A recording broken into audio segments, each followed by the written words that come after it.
Hãy tưởng tượng một thế giới nơi động vật có thể hấp thu ánh sáng mặt trời như thực vật.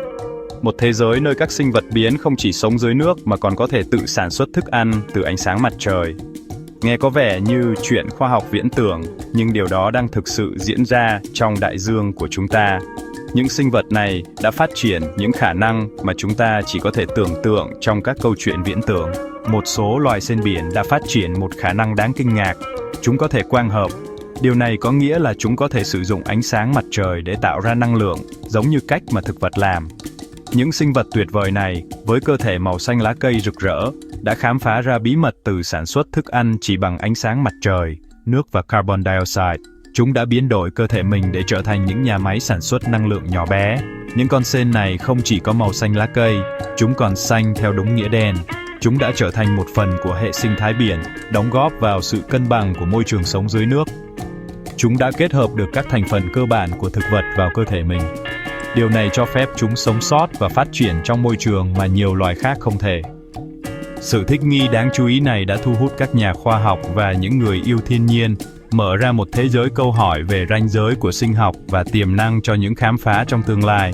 Các nhà nghiên cứu đang tìm hiểu cách mà những con sên này có thể quàng hợp và những ứng dụng tiềm năng của khả năng này. Đó là một câu chuyện thách thức sự hiểu biết của chúng ta về thế giới động vật và thể hiện sự đa dạng đáng kinh ngạc của sự sống trên trái đất. Những con sên biển này là minh chứng cho sự sáng tạo và khả năng thích nghi của sự sống.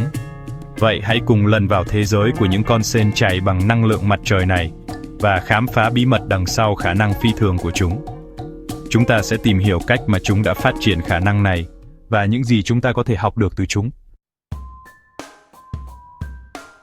Làm thế nào những con sên biển này có thể quàng hợp giống như thực vật?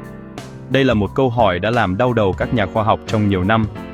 Câu trả lời nằm ở một quá trình gọi là kleptoplasty, ăn cắp lục lấp, một hiện tượng sinh học độc đáo và hiếm gặp.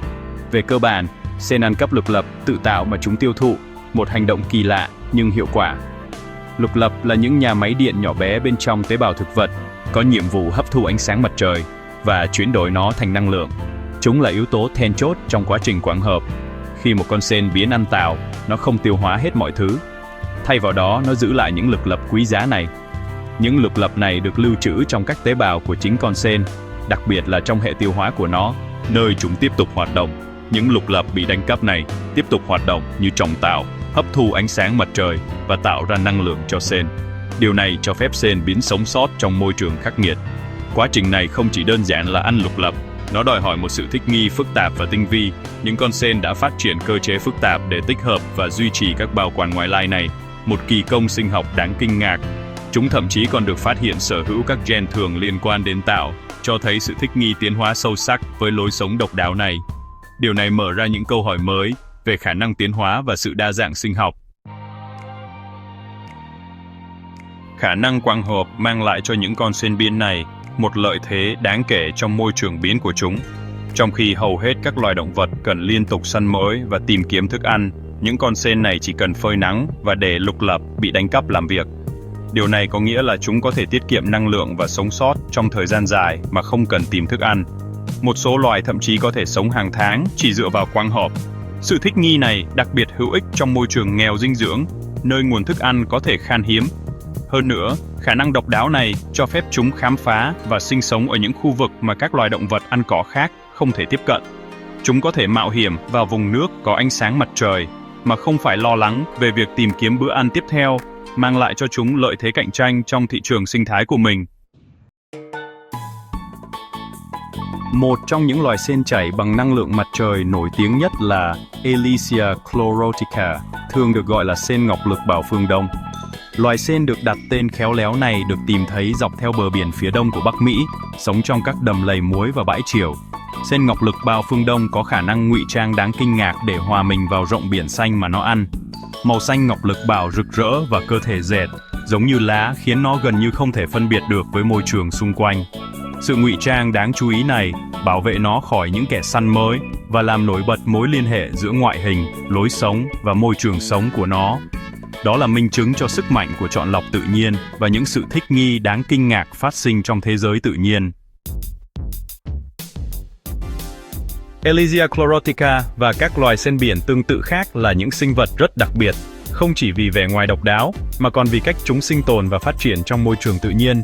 Chúng đã thích nghi với môi trường nơi có nhiều ánh sáng mặt trời. Điều này giúp chúng tận dụng tối đa nguồn năng lượng từ mặt trời.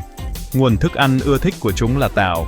Chúng thường được tìm thấy ở vùng nước ven biển nông, nơi ánh sáng mặt trời có thể dễ dàng xuyên qua, tạo điều kiện lý tưởng cho sự phát triển của tao.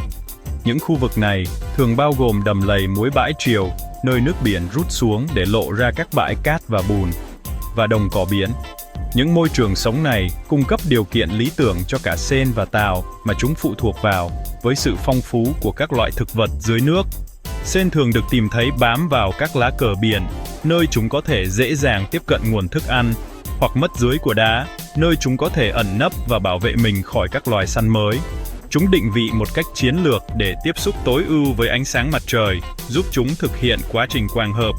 Chế độ ăn của chúng chủ yếu bao gồm một loại tảo gọi là Vaucheria litorea, một loại tảo dạng sòi rất phổ biến trong các vùng nước nông. Loại tảo dạng sòi này rất giàu lực lập, các bảo quan cần thiết cho quá trình quang hợp, cung cấp cho sên các thành phần thiết yếu mà chúng cần cho quá trình kleptoplasty, một quá trình độc đáo mà sên biển sử dụng để duy trì lực lập trong cơ thể mình. Sên đâm thủng tế bào tảo bằng radula, một cấu trúc giống như lưỡi, giúp chúng có thể tiếp cận và hút chặt dinh dưỡng từ tảo. Radula là một cấu trúc phức tạp, cho phép sên biển có thể ăn tảo một cách hiệu quả. Và hút chất bên trong, bao gồm cả lục lập, cẩn thận giữ lại những lục lập quý giá để sử dụng trong quá trình quang hợp. Những lục lập này sau đó được giữ lại trong cơ thể sên, cho phép chúng thực hiện quá trình quang hợp giống như thực vật, một khả năng độc đáo và hiếm có trong thế giới động vật. Khám phá về sên biển quang hợp đã gây ra làn sóng phấn khích trong cộng đồng khoa học. Nó thách thức sự hiểu biết truyền thống của chúng ta về giới thực vật và động vật, đồng thời đặt ra những câu hỏi hấp dẫn về tiềm năng khai thác quá trình này ở các sinh vật khác. Các nhà nghiên cứu đang tích cực nghiên cứu những con sên này để làm sáng tỏ các cơ chế phức tạp đằng sau kleptoplasty. Họ đặc biệt quan tâm đến việc tìm hiểu cách sên tích hợp và duy trì lực lập bị đánh cắp trong tế bào của chính chúng. Nghiên cứu này có thể có ý nghĩa sâu rộng đối với nhiều lĩnh vực khác nhau, bao gồm năng lượng tái tạo và y học. Hãy tưởng tượng những khả năng nếu chúng ta có thể khai thác sức mạnh của quang hợp để tạo ra các dạng năng lượng bền vững mới hoặc phát triển các phương pháp điều trị bệnh sáng tạo. Thế giới của sên biến quang hợp mang đến cái nhìn thoáng qua về sự đa dạng và khả năng thích nghi đáng kinh ngạc của sự sống trên trái đất. Những sinh vật này với lục lập bị đánh cắp và cơ thể màu xanh lá cây rực rỡ, nhắc nhở chúng ta rằng ranh giới của sinh học liên tục bị đẩy lùi. Khi chúng ta đi sâu hơn vào bí mật của những sinh vật hấp dẫn này, chúng ta mở ra một biển khả năng cho khám phá khoa học và những điều chưa biết và tiến bộ công nghệ. Tương lai của quang hợp có thể không chỉ giới hạn ở thực vật, nó có thể nằm trong tay của những con sên chạy bằng năng lượng mặt trời đáng chú ý này.